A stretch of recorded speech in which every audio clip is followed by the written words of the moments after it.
হযরত আলী বললেন, আপনারা কি শোনেননি? আল্লাহ নবী বলেছেন, আলী সকালে উঠবে, ফজরে নামাজ আদায় করবে, সকালে উঠবে, এই আমানত গুলো লোকের বাড়ি বাড়ি পৌঁছাবে, তারপরে তুমি মদিনার জমিনে আসবে। যদি আজকে রাত্রিরে আমার মওত থাকতো, নবী যখন বলে দিয়েছে মদিনায় আসবে, মওতের ক্ষমতা নাই আমাকে ছুতে পারবে, কারণ আমিনা লালের জবান দিয়ে বেরিয়েছে। এ যুবক, নবী তো চিনলে না, নবীর গুরুত্ব কি বুঝবে? নবীকেই তো ধরলে না, নবীর মাকাম কি বুঝবে? নবী যখন বলে দিয়েছে মদিনায় আসবে, আমি আলী বুঝতে পেরে গেছি অন্য রাত্রিরে আমার মরণ থাকলে থাকবে, কিন্তু দুনিয়ায় যাই হোক না কেন আজকে রাত্রিরে মদিনায় যাওয়ার আগ পর্যন্ত আলীর মৃত্যু না। তার আগে একটু আমার নবী পাকের আগমন নিয়ে আলোচনা করব।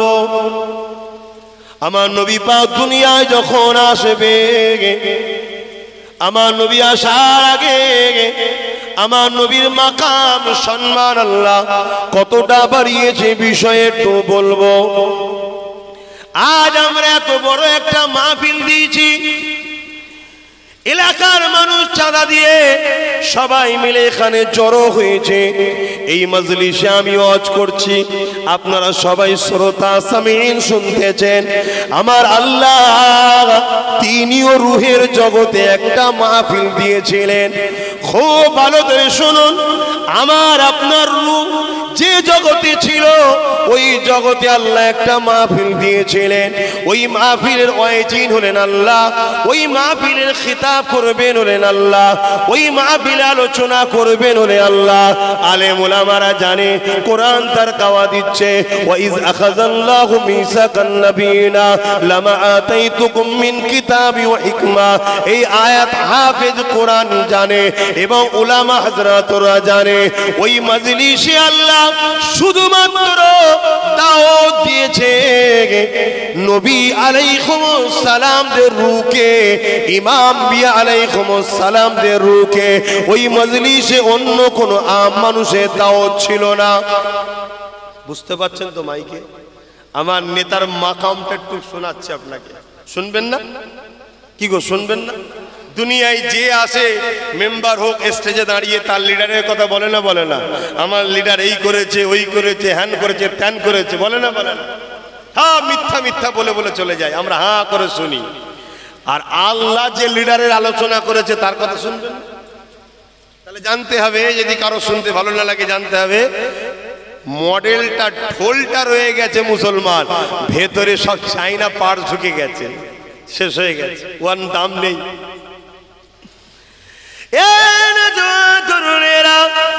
আল্লাহ পাক ওই রুহের জগতের মেম্বার তৈরি করেছে।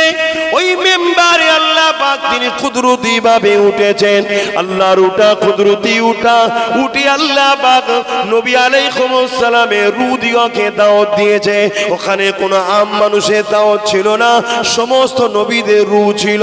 সমস্ত নবীদের রূহদেরকে লক্ষ্য করে আল্লাহ পাক ওয়াজ করতে লেগেছেন। আমার আল্লাহ সেদিন যে ওয়াজটা করেছিল, ওই ওয়াজের বিষয়টা কি ছিল, ওই ওয়াজের টপিকটা কি ছিল, ওই ওয়াজের লক্ষ্যটা কি ছিল, ওই ওয়াজের বিষয় ভিত্তিটা কি ছিল, একটাই ছিল, সেটা হলো মুহাম্মাদুর রাসূল। আল্লাহ পাক সেখানে ওয়াজ করতে করতে বলতে লেগেছে, এ আমার নবীদের রূহরা, এ আমার আম্বিয়াদের রূহরা, আমি আল্লাহ তোমাদেরকে দুনিয়া জমিনে পাঠাবো, আমি তোমাদেরকে কিতাব দেবো, আমি তোমাদেরকে হিকমত দেবো, আমি তোমাদেরকে মাকাম দেবো, আমি তোমাদেরকে সম্মানিত করব, তোমাদেরকে আমি দুনিয়া জমিনে পাঠাবো। কিন্তু আজকে একটা সাক্ষী দিতে হবে। কি সাক্ষী দিতে হবে? আল্লাহ, তোমরা যখন দুনিয়া জমিনে তোমাদের রাজত্ব পিরিয়ড চলবে, তোমরা যখন দুনিয়া জমিনে তোমাদের পিরিয়ডটা চলতে থাকবে, ঠিক এমনই সময় আমার আমার বন্ধু মুহাম্মদ রসুল যদি আমার ঘর থেকে চলে যায়, আমি যদি তিনাকে পাঠিয়ে দিই, তাহলে তোমরা নিজের নেতৃত্ব ছেড়ে দিয়ে, নিজের রাজত্ব ছেড়ে দিয়ে মুহাম্মদ রসুলের খেদমত তাকে সাথ দেবে কি বলো? সমস্ত নবীরা একটাই কথা বলেছিলেন, আল্লাহ আমি আপনার হাবিবকে নবী বলে মেনে নিলাম এবং আমরা কথা দিলাম তিনাকে লিডার নেতা নবী বলে মেনে নিয়ে তিনার সঙ্গে সাথ দিয়ে দেব। আরো জোরে বলুন সুবহান। তাহলে সমস্ত নবীরা আমার নবীকে লিডার নেতা রসুল বলে মেনে নিয়েছে। যখন এই গাওয়াটা দিল রুহের জগতে, একটা নূর এসে সমস্ত নবীদেরকে ঘিরে ফেললো। আল্লাহ পাককে নবীদের রূহরা জিজ্ঞেস করছে, আল্লাহ এটা কি? আমার আল্লাহ বলছেন এটাই হলো মুহাম্মদ রসুল। জোরে বলুন সুবহান। কথা বুঝতে পারছেন আমার নবীর মাকাম কত? সেই নবীর সঙ্গে নিজেকে জড়ো।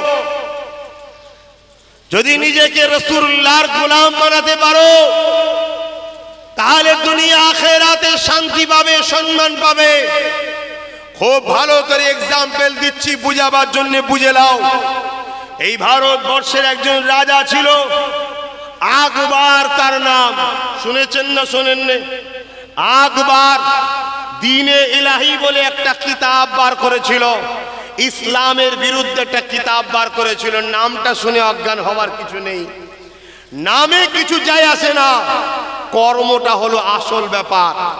এই আকবর দ্বীনে ইলাহি বলে একটা কিতাব বার করেছিল। মুজাদ্দিদ আল-বেসানি হুজুরের সঙ্গে আকবরের লড়াই হয়েছিল। ওই লড়াইয়ে দুনিয়ার ভারতের রাজা হওয়ার জন্য আকবরের পাশে সমস্ত লোক দাঁড়িয়েছিল। না হয় তার পাশে না দাঁড়ালে যদি মারে, কেস দেয়, গুলি করে দেয়, তাই আকবরের পাশে সবাই দাঁড়িয়েছিল। মুজাদ্দিদ আল-বেসানির পাশে গুটি কত মানুষ দাঁড়িয়েছিল। কিন্তু আজ আকবরকে দুনিয়া ভুলে গেছে। তার সমাধি কোথায় কেউ জানে? তার জন্য কেউ কাঁদে, তার স্মরণ করে। কিন্তু মুজাদ্দিদ আল-বেসানির দরবারে আজও কোটি কোটি কোটি মানুষ ছুটছে। জোরে বলুন সুবহানাল্লাহ। কেন? মুজাদ্দিদ আল-বেসানি ছিলেন আমার রাসূলুল্লাহর গোলাম। জোরে বলুন সুবহানাল্লাহ। গোলাম হও রাসূলের। এই এক রাজা ছিল পৃথ্বীরাজ চৌহান, নাম শুনেছেন? জাদুকর জয়পালকে দিয়ে গরিবে নওয়াজের সঙ্গে পাল্লা দিতে গিয়েছিল। জাদুকর জয়পাল চলে গেছে, দুনিয়া ভুলে গেছে। তার বাড়ি কোথায়, তার সমাধি কোথায়, তার ছেলে কে আছে, সব কেউ খোঁজো লাইনে, খেয়ালও নাই। কিন্তু আমার সুলতান গরিবে নওয়াজকে শুধু মুসলমান নয়, অমুসলিম নয়, নেতা কেতা সবাই গিয়ে গরিবের নওয়াজের দরজার গোড়ায় যে দাঁড়িয়ে আছে। কেন? মুঈনুদ্দিন আরবি তিনি নবী পাকের গোলাম ছিলেন। জোরে বলুন সুবহানাল্লাহ। নবীর গোলাম হও। আল্লাহ পাক কোরআন পাকে ওটাই বলেছে, লাকাদ কানা লাকুম ফি রাসূলিল্লাহি উসওয়াতুন হাসানা। উসওয়াতুন মানে হলো মডেল।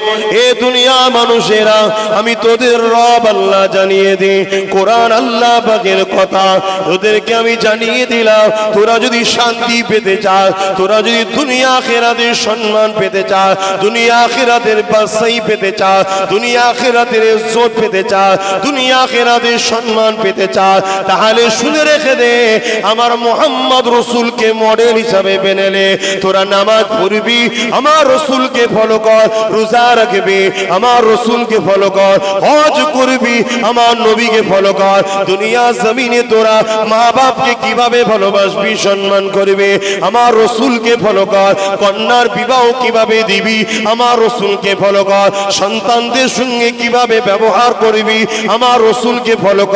অমুসলিমদের সঙ্গে কিভাবে মিশবি, আমার রসুলকে ফলো কর। এ দুনিয়ার মানুষ মানুষ তোদের ধর্মনীতি মুহাম্মদ রাসূলকে দেখে, তোদের অর্থনীতি মুহাম্মদ রাসূলকে দেখে, তোদের সামাজিকতার নীতি মুহাম্মদ রাসূলকে দেখে, তোদের এডুকেশনের নীতি মুহাম্মদ রাসূলকে দেখে, তোদের রাজনীতি তোদের রাষ্ট্রনীতি সব কিছুতেই মুহাম্মদ রাসূলকে দেখে কর। যদি তোরা মুহাম্মদ রাসূলকে মডেল বানাতে পারি তাহলে দুনিয়া আখিরাতে শান্তি তোরা পেয়ে যাবে, দুনিয়া আখিরাতে সম্মান তোরা পেয়ে যাবে। আর যদি এর বাইরে চলে যা দুনিয়া তো বরবাদ হয়ে যাবে, আখিরাত তো বরবাদ হয়ে যাবে। সেই আপনাদেরকে বলে দিয়ে যায় পৃথিবীর জমিনে যারা পিছিয়ে ছিল, শিক্ষাতে সভ্যতাতে সব দিক থেকে যারা পিছিয়ে ছিল, এই যুবকেরা তরুণেরা সেই মক্কা মদিনা আল্লাহ রাসূলকে ফলো করে নেওয়ার জন্য আজকে পৃথিবীর শ্রেষ্ঠ জায়গায় তারা চলে গেল। আয় দুনিয়ার জমিন আজকে তাদেরকে কত সম্মান করে, কত ইজ্জত করে। এবং এটাও শুনে রেখে দেন, এই পৃথিবীর মানুষ এলেমের শিক্ষা পেয়েছে, এটা আমার আমিনা লাল নবী মুহাম্মদ রাসূল থেকে পেয়েছে। মাটির তলাতে এত দামি দামি সম্পদ আছে, আমার রাসূল আসার আগে কেউ জানতো না। আল্লাহ নবী ইলমের দরজা খুলে দিয়েছে, এক জ্ঞানের দরজা খুলে দিয়েছে। এই যে আকাশে প্লেন আবিষ্কার করে উড়িয়ে বেড়াচ্ছে মানুষ, এরও জ্ঞানের দরজা রাসূল খুলে দিয়েছে, রাসূলের আগে কেউ জানতো না। এই যুবকেরা এই যে আমরা মোটর গাড়ি চেপে বেড়াই, এ সম্বন্ধেও নবী হাদিসে জানিয়ে দিয়েছে, এরও শিক্ষা নবী পাক দিয়েছে। এমন কি শুনে রেখে দেন, আজকে পৃথিবী জুড়ে মেডিকেল যারা ডাক্তারি পড়াশোনা করতেছে তারা আমার রাসূলের ঋণকে শোধ করতে পারবে না। সে আমেরিকা হোক, ফ্রান্স হোক, লন্ডন হোক, আর আমার ভারতবর্ষ হোক, কখনো আমার রাসূলের ঋণকে শোধ করতে পারবে না। কেন শোধ করতে পারবে না? তাদের ধারণা বাচ্চা হওয়া সম্বন্ধে ভুল ছিল, ভ্রান্ত ছিল। আমার আমিনাল্লাহ ১৫০০ বছর আগে এসে এই রহস্যটা, এই জ্ঞানটা আমার আমিনাল্লাহ দুনিয়ার মানুষকে খুলে দিয়েছে। আরো জোরে বলুন সুবহান। আমার নবী শুধু নামাজ দিয়ে যায়নি ভাই, আমার নবী শুধু রোজা দিয়ে যায়নি, একটা কমপ্লিট জীবন ব্যবস্থা দিয়ে গেছে, যেখানে কারো কাছে তোমায় ভিক্ষা নিতে হবে না, সমস্ত সমস্যা সমাধান কোরআন ও সুন্নাহর মধ্যে দিয়ে গেছে। রাসূল জোরে বলুন সুবহানাল্লাহ। এখনো যদি পৃথিবী 10 লক্ষ হাজার বছরও থাকে, দ্বিতীয় কোনো কিতাবের প্রয়োজন নাই, দ্বিতীয় কোনো লিডারের প্রয়োজন নাই, কোরআন ও মুহাম্মদ রাসূলই যথেষ্ট। জোরে বলুন সুবহানাল্লাহ। 10 লক্ষ হাজার কোটি বছর পৃথিবী থাকলো, যত সমস্যা আসবে সমস্ত সমস্যার সমাধান আমিনাল্লাহ সমাধান করে দিয়ে গেছে। জোরে বলুন সুবহানাল্লাহ। পৃথিবী যেখানে দরজা বন্ধ করে দিয়েছে, আমার রাসূল সেখানে দরজা খুলে খুলে খুলে খুলে খুলে খুলে মানুষকে জ্ঞান এলেম দান করেছে। জোরে বলুন সুবহানাল্লাহ। কিন্তু দুঃখের বিষয়, সেই নবীর উম্মাহ দাবিদার হয়ে আজকে সব থেকে পিছিয়ে আমরা, সব থেকে অশিক্ষিত আমরা, সব থেকে বেউজ্জতি আমরা, সব থেকে লাঞ্ছিত আমরা, সব থেকে অপমানিত আমরা, সব থেকে গরিব আমরা, সব থেকে মূর্খ আমরা। কেন? আমার নবীকে নিয়ে, আমার কোরআনকে নিয়ে তারা তেল আবিষ্কার করলো, সোনা আবিষ্কার করলো, প্লেন আবিষ্কার করলো, রকেট আবিষ্কার করলো, সব আমার দিন থেকে নিল তারা। কিন্তু আমরা সেই দিনের দাবিদার হয়ে আমরা কিছু পেলাম না। কারণ কি? কারণ একটাই, রাসূল বলে গেছে, আমার আখরি নবী বলেছেন, আমার শেষ সময়ের উম্মতরা লুবি হবে। লুবি, রাত্রিরে বিছানায় শোয়, শোবার সময় ভাবে সকালে উঠে যেন কোটিপতি হয়ে যায়। এত লোক, আরে খাটতে হয়, চেষ্টা করতে হয়, তবে পাওয়া যায়। তারা আরব কোটি ডলার টাকা খরচ করছে, কোরআনকে রিসার্চ করছে, মুহাম্মদ রাসূলের সুন্নাতকে রিসার্চ করছে, করে করে করে করে তারা সব আবিষ্কার করছে, বার করছে। আমার নবী ১৫০০ বছর আগে বলেছে গাঁটের ওপরে কাপড় পরতে হবে পুরুষদের ঘরে, এটা নিয়ে তারা রিসার্চ করেছে, আমরা জানি না কেন বলেছে। আমার রাসূল বলেছে দাঁড়িয়ে পানি পান করো না, বসে পান করো, ১৫০০ বছর আগে এটা নিয়ে তারা রিসার্চ করেছে, আমরা পারি না, আমরা জানি না। আমার নবী বলেছে খবরদার ইস্তেঞ্জা বসে করবে, দাঁড়িয়ে করো না। 1500 বছর ধরে তারা রিসার্চ করছে। আমার নবী বলে যে যত বাচ্চা বয়সে হবে খাতনা দাও, মুসলমানি করো। 1500 বছর আগে বলে গেছে, তারা রিসার্চ করছে। ইহুদিদের বাচ্চা জন্ম হলে খাতনা দেয়। আর পৃথিবীর বুকে সব থেকে শিক্ষা সর্বদিক দিয়ে উন্নতি ইহুদিরা। যার যত ছোটবেলায় খাতনা হয় তার তত ব্রেনকে খোলে আল্লাহ। শুনছেন ভাই? এটা তারা রিসার্চ করে বার করছে। আর আমরা শুধু এর মাথায় বাঁশ ও মারছে, এর মাথায় বাঁশ ও মারছে, এরটা ও দখল করছে, ওটা ও দখল করছে, এই নিয়ে ব্যস্ত। আর আমাদেরকে তো এই জায়গায় আনা হয়েছে, আমাদেরকে দুই শ্রেণীর মানুষ এই জায়গাতে দাঁড় করিয়েছে। একটা হলো প্রকাশ্য দুশমন, আর একটা হলো আমাদের ভেতরেই আছে কিন্তু প্রকাশ্য দুশমনের টাকায় আমাদের ঘরে পথভ্রষ্ট করছে। কথা বুঝতে পারছেন? তাই বলবো রসুলকে ধরুন। আমি একটাই কথা দিয়ে যাবো আজকে, রসুলকে ধরুন, নেতাকে ফলো করুন, প্রত্যেকের বাড়িতে নবীর জীবনী আনুন। আজকে দুঃখের বিষয়, বড় বড় মোবাইল খুঁজছেন, ওই মোবাইলকে কোনোদিন জিজ্ঞাসা করেছেন যে পৃথিবীর শ্রেষ্ঠ মানুষকে? জিজ্ঞেস করেন না। অথচ ওই মোবাইলকে দুনিয়ার লম্পট বদমাইশ চরিত্রহীন ধোঁকাবাজদের ঘরে দেখার জন্য সার্চ করে, আমার অমুক হিরোর ফিল্মটা দাও। কথা বুঝছেন না? তার কথা সার্চ করছেন। আর ওই মোবাইলের গুগলকে আজকেই প্রশ্ন করুন, রে গুগল পৃথিবীর শ্রেষ্ঠ মানুষকে বল। গুগল আমি চালাই না বাপ, ওটা আমার হাতে নাই। মোবাইল বলতে বাধ্য হচ্ছে মোহাম্মদ। জোরে বলুন সুবহানাল্লাহ, আরো জোরে বলে। লিডার চেনো, নবীকে চেনো। আল্লাহর জাত পাকের কসম করে বলছি, রসুল যে চিনতে পেরেছে, নবীকে যে লিডার বলে মেনে নিয়েছে, সে যদি ঘরে চুপ করে বসেও থাকে, দুনিয়ার যত বদ আকিদা, ভুল রাস্তার আকিদার জালিম আছে, সবাই তার চিন্তাতেই ব্যস্ত থাকবে। শুনছেন না? শোনেন না? রসুল চেন, নবী চেন। আল্লাহ নবী আমাদেরকে কি দিয়ে গেছে? এ যুবকেরা, তরুণেরা, নবী যেমন নামাজ দিয়েছে, তেমন মা বাপের ভালোবাসা দিয়েছে। নবী যেমন রোজা দিয়েছে, তেমন নারীর অধিকার দিয়েছে। পৃথিবীর মানুষগুলো যখন সভ্যতার নামে অসভ্য হয়ে গিয়েছিল, এই সময় তারা নিজের কন্যাকে জিন্দা পুঁতে দিত। আল্লাহ নবী এসে দুনিয়াকে শিখিয়েছে, এ দুনিয়ার মানুষেরা, নারী অশুভ নয়। যার ঘরে প্রথম নারী সন্তান হয়, এর মানে হলো ওই বাপকে মহান সৃষ্টিকর্তা জান্নাতের খুশবু পায়গম দিতে লেগেছে। আল্লাহ নবী দুনিয়াকে দিয়ে গেছে, যার ঘরে নারী সন্তান হয়, একটা হয়, দুটো হয়, তিনটে হয়, পর পর তিনটে নারী সন্তান হয়েছে।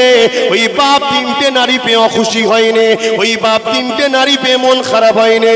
ওই তিনটে কন্যা সন্তানকে ওই বাপ যদি লালন পালন করে, আদর দিয়ে পড়াশোনা করে বড় করিয়ে বিবাহটা দিয়ে দিতে পারে।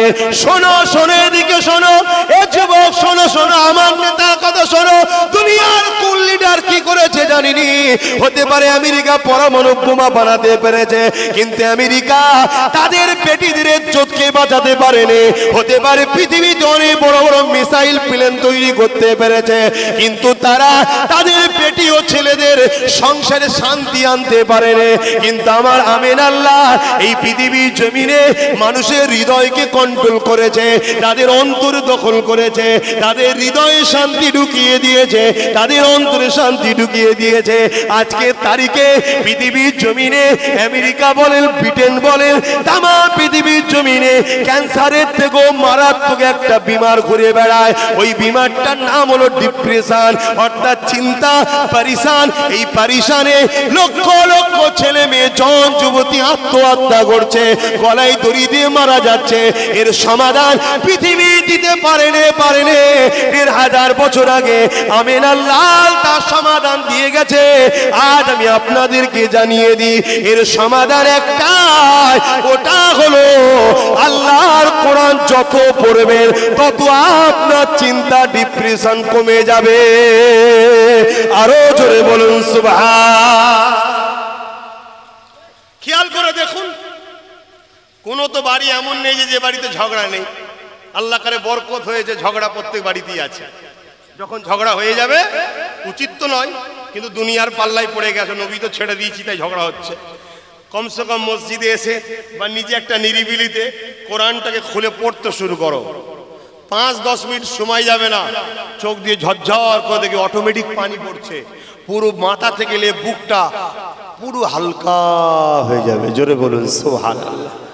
যে মানুষটা 10 মিনিট আগে হয়তো আত্মহত্যার চিন্তা করেছে, ওই মানুষ যদি কোরআন পড়া শুরু করে, কোরআনের আয়াত, আরে আমি গল্প বলছি না, তাম পৃথিবীতে কোটি কোটি টাকা খরচ করে যারা রিসার্চ করছে, তারা কোনো মুসলমানও নয়, তারা হয় খ্রিস্টান না ইহুদি। তারা বলতে বাধ্য হয়েছে কি, কোরআনের অক্ষরে একটা একটা এমন সেল অ্যাকসেপ্ট আছে, এমন একটা নিয়ামত আছে যেটা পড়ার সাথে মানুষের নার্ভগুলোকে সতেজ করে, শক্তিশালী ব্রেন তৈরি করে। জোরে বলুন সুবহানাল্লাহ, আরো জোরে বলুন। আমার ভারতবর্ষের কোনো একজন পেপারে দেখেছিলেন হয়তো, আপনারা সেলিব্রিটি বলেন, আমরা তাদেরকে কোনো গুরুত্বই দিই না, দামই দিই না। পেপারে দেখেছেন কি জানি না, সে বলেছে যে আমি খুব মানসিক দিক দিয়ে চিন্তায় ছিলাম, খুবই।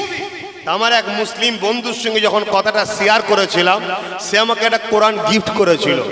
আমি তো কোরআন পড়তে পারি না, তলায় ইংলিশ লেখা ছিল, কোরআনের অর্থটা আরবিটাকে ইংলিশে লেখা ছিল।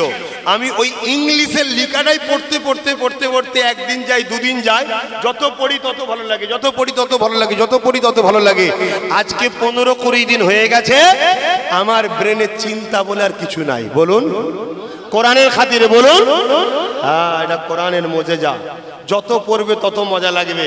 কিন্তু এখানে যদি আমার ভাইগুলোকে বলি, যুবকগুলোকে, যে বছরে কারা 1 খতম কোরআন শরীফ করো, যুবকরা বলো তো দেখি, পাওয়া যাবে? বলো আমরা ধ্বংস হব না, হব না? এই জন্য ধ্বংস হয়েছে। বাঁচাবার চেষ্টাই বুঝাচ্ছি, পরিবর্তন হও, ফিরে আসো, ফিরে আসো, ফিরে আসো। যা লাগবে, গাড়ি লাগবে আছে, বাড়ি লাগবে আছে, ক্ষমতা লাগবে আছে, সব পাওয়া যায় ইসলামে। কে বলেছে না? ইসলাম কি বলেছে নাকি তুমি ভিখারি হয়ে থাকো? না, ইসলাম বলেছে হালাল পয়সায় বড় হও, কাউকে লুটে নয়, কাউকে মেরে নয়। আল্লাহ যদি তোমাকে হালাল ব্যবসা করো, আর সেই ব্যবসা যদি বরকত দেয়, তুমি যদি BMW চাপো, মার্সিডিস চাপো, রোজ রয়েস চাপো, 2 কোটি 4 কোটি 5 কোটি টাকার গাড়ি চাপো, তো অসুবিধা নেই, তো ইসলামে হারাম নয়, তো জায়েজ। কিন্তু তুমি যদি কারো থেকে 10,000 টাকা ছিনিয়ে নিয়ে একটা মোবাইলও ব্যবহার করো, ওটা ইসলামে হারাম। এইটা ইসলাম বলেছে। ইসলাম বিজনেস করার কথা বলেছে, ইসলাম নিজে মেহনত করার কথা বলেছে, ইসলাম কেড়ে লিয়া লুটে লিবার কথা বলেন, ওটাকে হারাম করেছে। কথা বুঝছেন? কিন্তু দুঃখের বিষয়, আমরা সহজ রাস্তা ধরেছি, সহজ। আল্লাহ যেদিন দুনিয়াকে ফানা করে দেবে, এই কথাটা বলে দিই, আল্লাহ যে দুনিয়াকে ফানা করে দেবে, আল্লাহ পাক জিবরাইল আর ইসরাফিল দুজন ফেরেশতাকে পাঠাবে। এ মসজিদ থাকবে না, এ গাছপালা তরুলতা, সাগর তুফান পাহাড় কিছুই থাকবে না। এ যুবক আমার আল্লাহকে শোনো, যিনি এই বিশাল বিশাল পাহাড়গুলোকে একটা সঙ্গে আর একটা তুলো যেভাবে ওড়ে, ওইভাবে উড়িয়ে উড়িয়ে ধাক্কা লাগাবে, ভেঙে চুরমার হয়ে বালি কোনাতে পরিণত হয়ে যাবে, কোনো উঁচু টিলাও থাকবে না। ওই দিনেতে আল্লাহ পাক জিবরাইল ও ইসরাফিল দুজন ফেরেশতাকে পাঠাবে, যা দুনিয়া জমিনে গিয়ে আমার হাবিব মুহাম্মদ রাসূলকে তুলে নিয়ে আসো। আমার নবী পাকের দুনিয়া জমিনে জিবরাইল আসবে, আমার নবী পাক কোথায় খুঁজে পাবে না, কেননা এই দুনিয়া তো সেই দুনিয়া নয়, কোনো ঘর বাড়ি জমি জায়গা এমনকি কোনো গাছপালা কিছুই থাকবে না। এই জমিন থেকে আওয়াজ দিয়ে বলতে লাগবে, ও রব্বি আল্লাহ পাক, আপনার হাবিব কোথায়? জিবরাইল খুঁজে পাচ্ছি না। আল্লাহ পাক ওই সময় বলবে, জিবরাইল দুনিয়ার জমিনে কান লাগিয়ে শোনো, যে জায়গা থেকে দেখবে আমার হাবিবের কান্নার আওয়াজ আসছে, যে জায়গা থেকে দেখবে কান্নার আওয়াজ আসছে, ওই জায়গাতে আমার হাবিব তিনার উম্মতির জন্য কাঁদতেছে। শুনছেন তো? একটা কথা এখানে জিজ্ঞেস করে নি, আল্লাহ নবীকে মরা জানেন না জিন্দা জানেন? একটু আওয়াজ দিয়ে বলবেন, একটু আওয়াজ দিয়ে বলবেন।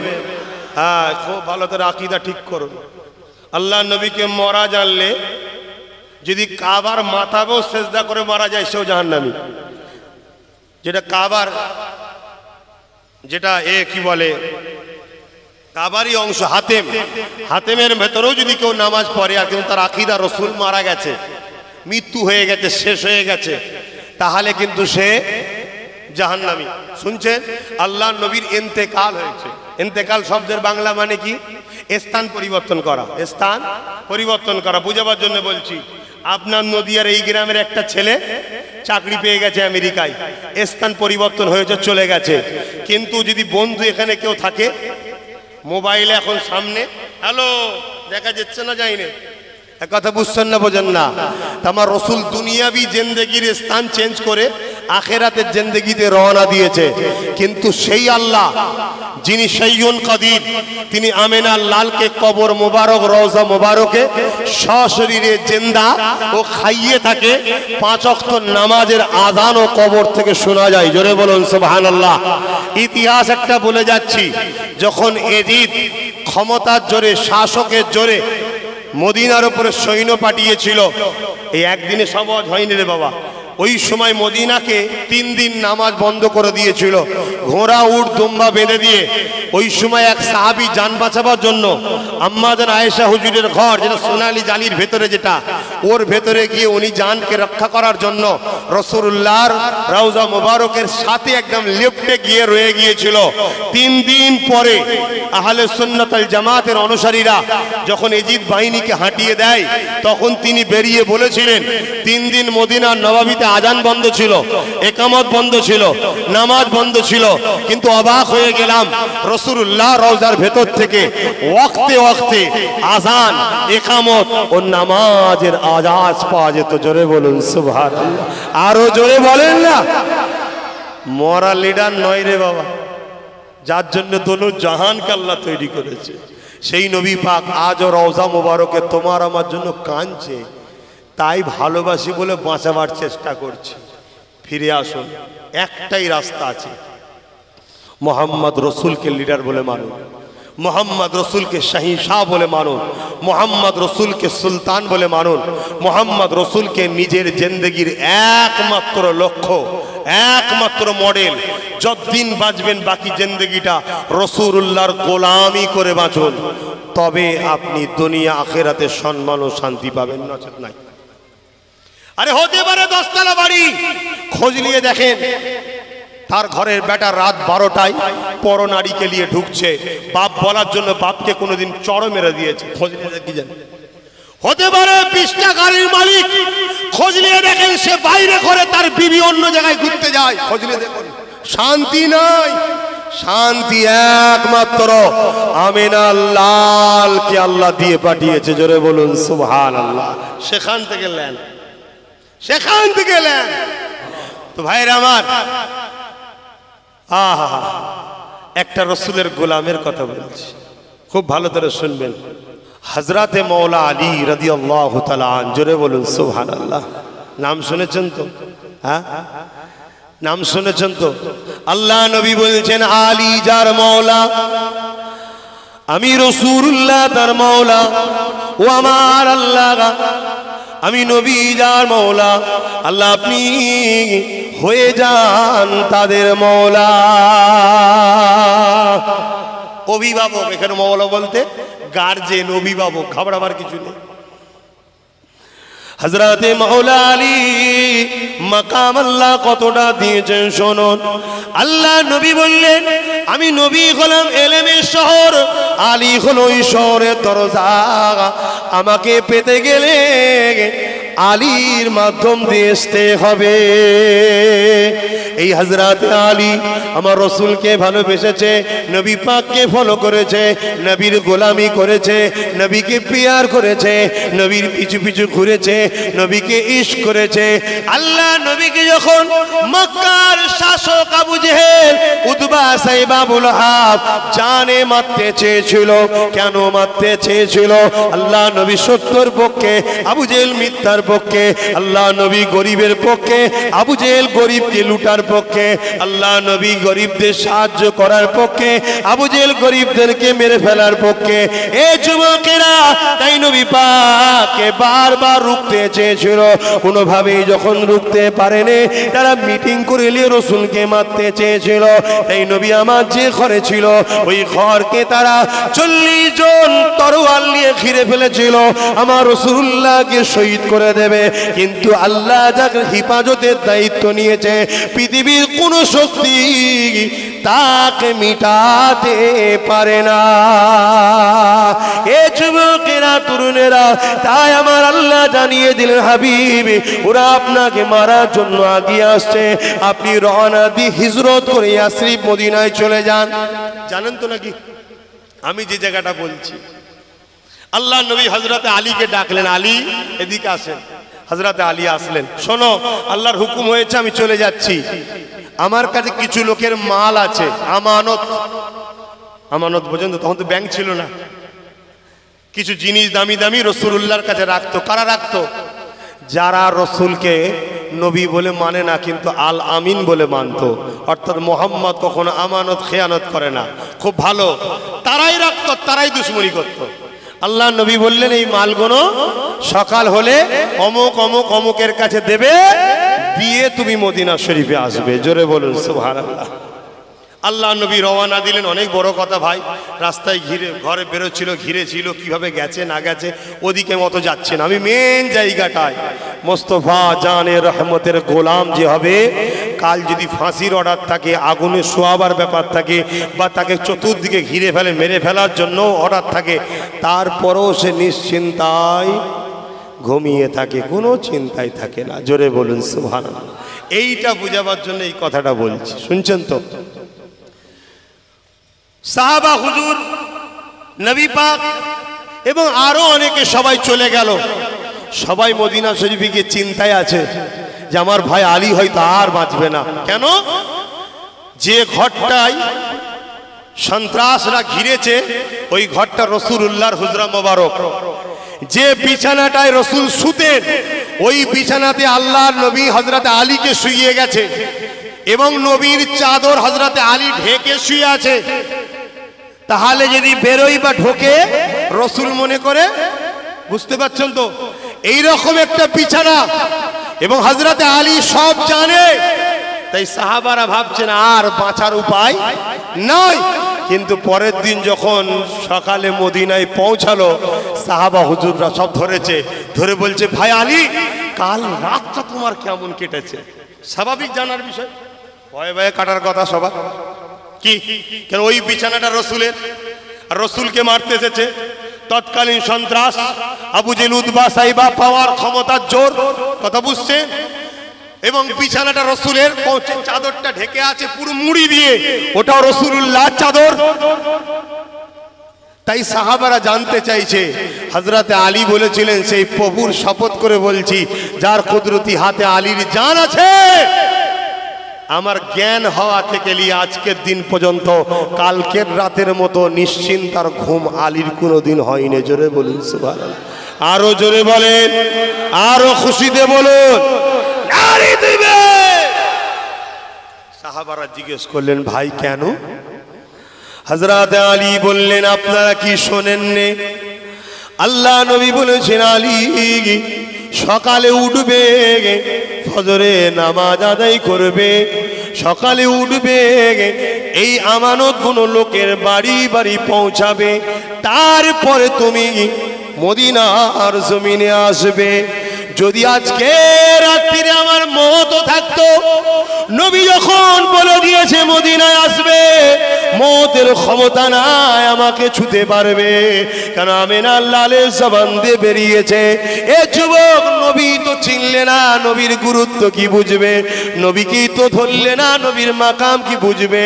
নবী যখন বলে দিয়েছে মদিনায় আসবে, আমি আলী বুঝতে পেরে গেছি, অন্য রাত্রিরে আমার মরণ থাকলে থাকবে, কিন্তু দুনিয়ায় যাই হোক না কেন, আজকে রাত্রিরে মদিনায় যাওয়ার আগ পর্যন্ত আলীর মৃত্যু না। এটা নবী মানা, এটাই নবীর গোলাম। নবী বলেছে যে মানুষকে লোটে না, মানুষের ক্ষতি চায় না, মানুষের বুড়াই চাই না, যে আমার আল্লাহর উপরে ভরসা করে চলে, পৃথিবীর সবাই এক জায়গায় হয়ে গেল তার কোনো চিন্তার কারণ নেই। জোরে বলুন সুবহানাল্লাহ। তাই আমি বললাম মোস্তফার গোলাম যে হবে তার কোনো চিন্তা নেই। কিন্তু দুঃখের বিষয়, আপনাদের ঘরে যদি বলা হয় মোহাম্মদ রসুলের জন্য এক রাত এখানে দাঁড়াও, আমি বলছি হাতে গোনা কয়েকজন ছাড়া বাকি কাউকে পাওয়া যাবে না। অথচ বলি আমরা রসুলকে ভালোবাসি। আরে এরকম উম্মত আনারে কাদারে হাজারো কোটি পড়ে আসবে, কি করবে? এলে কি লাভ? সলিড 313টা, সলিড 313টা বদরে ছিল। কটা? 313। আর ইমাম মেহদী সাল্লাম আসবে টোটাল ভারত থেকেও এক রয়াতে 313 জনই শুধু হুজুরের সাথ দেবে, বাকি সব টাকার পিছনে ছুটবে। বুঝছেন না? দালালদের পিছনে ছুটবে, জালিমদের পিছনে ছুটবে, চোরেদের পিছনে ছুটবে, সন্ত্রাসদের পিছনে ছুটবে। আর তাই তো তারা এখন থেকে বাগান তৈরি করছে, ফ্রি ভিক্ষা দিয়ে দিয়ে বাগান তৈরি হচ্ছে, আর আমরা সেই নিয়ে চেটে চেটে খাচ্ছি। খাও খাও। আর যদি মনে হয় না আমি ভুল করি, আব্বাস সিদ্দিকী ঠিক বলছে, এখান থেকে ঘরে যাবার আগে তওবা চাই। নামাজ পড়ুন আজ থেকেই, নামাজ পড়ুন আজ থেকেই। টুপি নেই, পায়জামা পাঞ্জাবি নেই, প্যান্ট শার্ট ওই হালেই পড়ুন। তোমার লেবাসটা খারাপ, কিন্তু সেজদা তোমার খারাপ কে বলেছে? দাও আল্লাহকে সেজদা। এখান থেকেই তওবা করে শুরু করো যে বাকি জিন্দেগি মুস্তাফা জানের রহমতের কদমে কুরবান করে দিলাম। নবীর জীবনী পড়ব, নবী যেভাবে চলতে বলেছে সেভাবে চলবো। खुदा की अज़मते क्या है, मोहम्मद मुस्तफा जाने, मकामे मुस्तफा क्या है, मकामे मुस्तफा क्या है, मोहम्मद का खुदा जाने। सदा करना थी मेरे बस, मैंने तो सदा कर दी, सदा करना थी मेरे बस, मैंने तो सदा कर दी। वो क्या देंगे मैं क्या लूँगा, वो क्या देंगे मैं क्या लूँगा, सखी जाने गदा जाने, खुदा की अज़मतें क्या है, मोहम्मद मुस्तफा जाने, मकामे मुस्तफा क्या है, मोहम्मद का खुदा जाने।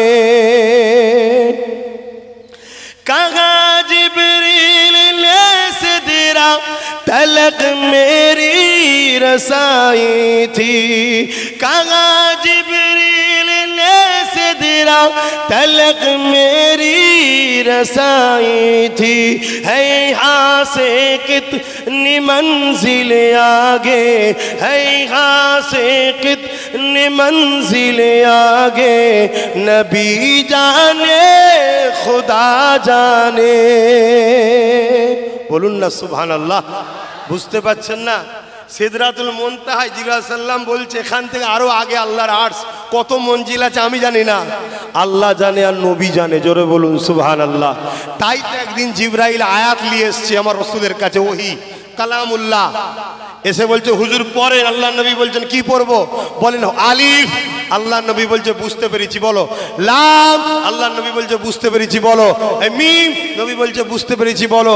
লাম। নবী বলছে বুঝতে পেরেছি বলো। জালিকাল কিতাব লা রাইবা ফি। রাসূলও বললেন জালিকাল কিতাব লা রাইবা ফি।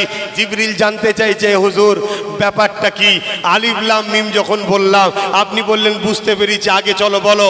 আর জালিকাল কিতাব লা রাইবা ফির বেলা বেলায় আপনিও তেলাওয়াত করলেন, তখন বললেন না বুঝতে পেরেছি চলো। আল্লাহ নবী বলেছিলেন জিবরিল রে জালিকাল কিতাব লা রাইবা ফি, এর মানে তুমি জানো? জি হুজুর জানি, আমি মুহাম্মদ রাসূলও জানি, আমার উম্মতরাও জানবে, কিন্তু আলিফের মানে তুমি জানো? জিবরিল বলল জানি না। লামের মানে তুমি জানো? জিবরিল বলল জানি না। মিমের মানে তুমি জানো? জিবরিল বলল জানি না। রাসূল বললেন এর মানে আমি মুহাম্মদ জানি। জোরে বলুন সুবহানাল্লাহ, আরো জোরে বলেন। সেই নবীকে চিনুন। আজকে সেই নবী থেকে আমাদেরকে দুই শ্রেণীর লোক সরাচ্ছে। এক শ্রেণীর লোক কিছু ভিক্ষা দিয়ে, গান বাজনা, লোভ লালসায় জড়িয়ে দিয়ে নবী থেকে সরাচ্ছে। আর একদল লোক দাড়ি টুপি রেখে মুসলমান সেজে নবীর প্রেম, আদর্শ, ভালোবাসা, সম্মান থেকে আমাদেরকে সরাচ্ছে। আর এই দুটোই হলো আমাদের জানের দুশ্মন। আর এই দুটো যদি থেকে চিনতে পেরে নবীর সাথে জুড়তে পারেন, পৃথিবীতে একটা লোক এসেছিল যার নাম হলো চিঙ্গিস খান। নাম শুনেছেন না? চিঙ্গিস খান। সে বলেছিল বুশের মতো, মানে বুশের থেকে বড় শয়তান ছিল, ইসলামকে মুছে দেবো বলে বাগদাদের উপরে হামলা চালু করেছিল। পুরো বাগদাদকে উজাড় করে দিয়েছিল। এত মুসলমান মেরেছিল যে মুসলমানের এই মাথার খুলি দিয়ে, ইটের যেমন বাড়ি তৈরি হয়, মাথার খুলিকে সাজিয়ে সাজিয়ে বড় বড় বিল্ডিং, রাজপ্রাসাদ তৈরি করে ফেলেছিল। এত মুসলমান মেরেছে। কিন্তু চিঙ্গিস খান মিটে গেছে, ইসলাম মুসলমান মেটেনে। জোরে বলুন, আর একটু আস্তে করে বলুন সুবহানাল্লাহ। আজীব মানুষ। আমার সব ভালো লেগেছে, শুধু একটাই খারাপ লেগেছে, যেন মনে হচ্ছে কবরস্থানে বসে হজ করছি, সারাই দিতে চাইছেন। এই একটাই খারাপ লাগলো, বাকি সব ঠিক আছে।